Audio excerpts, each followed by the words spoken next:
क्या आपने कभी महसूस किया है कि आपको कोई घूर रहा है, लेकिन जब आप आसपास देखें तो वहाँ आपके अलावा और कोई ना हो?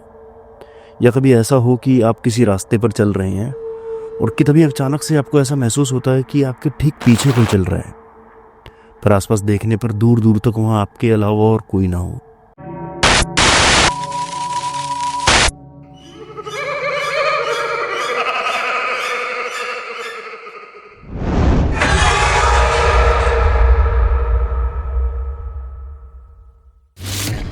तो दोस्तों, आज की कोई कहानी नहीं बल्कि एक ऐसी सच्ची घटना है जिसने एक 12 से 13 साल के लड़के को कुछ इस कदर डरा दिया कि आज भी वो डर उसके जहन में बैठा हुआ है।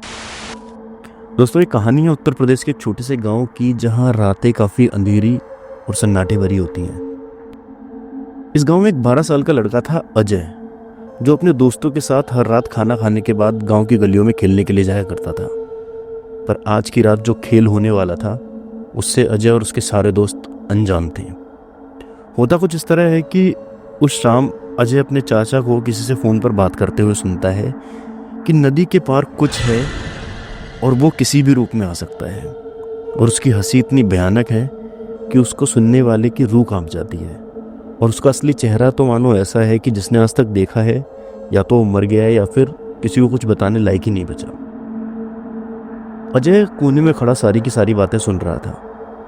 वो ये जाकर के सारी बातें अपने 3 दोस्तों को बताता है और 3 दोस्त प्लान बनाते हैं कि इस वो को हमें पास से देखना चाहिए, कैसा दिखता है वो।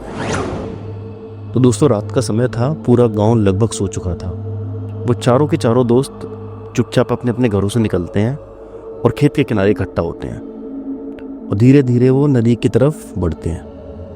आसमान में बादल छाए हुए थे और ठंडी ठंडी हवा मानो उनसे कुछ कहना चाह रही हो, और दूर कहीं उल्लू और कुत्ते के रोने की आवाज़ें आ रही थी। जैसे तैसे करके एक टूटे फूटे पुल के सहारे उन्होंने नदी को पार किया, और नदी को पार करने के बाद वो एक वीरान जंगल में पहुंच गए, जहां पर सिर्फ आग के पौधों के अलावा और कुछ नहीं था। और ये कहा जाता है कि अगर रात के समय आपने गलती से आग के पौधे पर थूक दिया तो मानो आपने अपनी मौत को बुला लिया। उनमें से एक दोस्त समीर ने गलती से आग के पौधे से एक फल तोड़ लिया और उसको जैसे ही खाने के लिए जीभ से लगाया कि उसे बहुत कड़वा लगा, और उसने वहीं उसको थूक दिया, और वो गलती से उसने आग के पौधे पर थूक दिया कि तभी अचानक बहुत ठंडी हवा चली और पीछे से किसी के भागने की आवाज़ सुनाई। पर जब उन चारों ने आसपास देखा तो वहाँ कोई नहीं था। उन चारों के दिल बहुत तेज़ धड़कने लगे और उन्हें ऐसा लगा कि शायद उनके पीछे कोई चल रहा है। वहाँ से उन्होंने गाँव की तरफ वापस दौड़ना शुरू करा। वो लोग जैसे तैसे उठते पड़ते गिरते अपने गाँव की तरफ पहुँच जाते हैं। गाँव में पहुँचने के बाद 2 दोस्त अपने अपने घर चले जाते हैं और समीर और उसका दोस्त अजय, उन दोनों का घर जो था वो एक रास्ते पर पड़ता था, तो वो साथ साथ अपने घर की तरफ चल पड़ते हैं कि तभी थोड़ी दूर चलने के बाद समीर को उसके पिताजी खड़े दिखाई देते हैं। समीर के पिताजी कहते हैं कि बेटा, मैं तुम्हारा कब से इंतजार कर रहा था, चलो घर चलते हैं। अब अजय, समीर और समीर के पिताजी तीनों साथ साथ अपने अपने घर की तरफ चल पड़ते हैं कि तभी अचानक समीर के पिताजी रुक जाते हैं और कहते हैं आज हम इस रास्ते से घर नहीं जाएंगे, दूसरे रास्ते से घर जाएंगे। समीर कहता है कि पिताजी, इस रास्ते पर अजय का घर पड़ता है और हम अजय को छोड़ते हुए अपने घर पर निकल जाएंगे। कि तभी समीर के पिताजी गुस्से में कहते हैं कि मैंने कहा इस रास्ते से घर नहीं जाएंगे। समीर अजय से कहता है कि तू अपने घर जा, हम सुबह मिलते हैं। और इतना कहकर के समीर के पिताजी और समीर लगभग 10 कदम ही आगे बढ़े थे कि अचानक से पीछे से अजय के गिरने की आवाज़ आती है। जैसे ही समीर घूमता है तो देखता है कि अजय जो है वो दरगाह के सामने औंधे मुँह ज़मीन पर पड़ा हुआ था।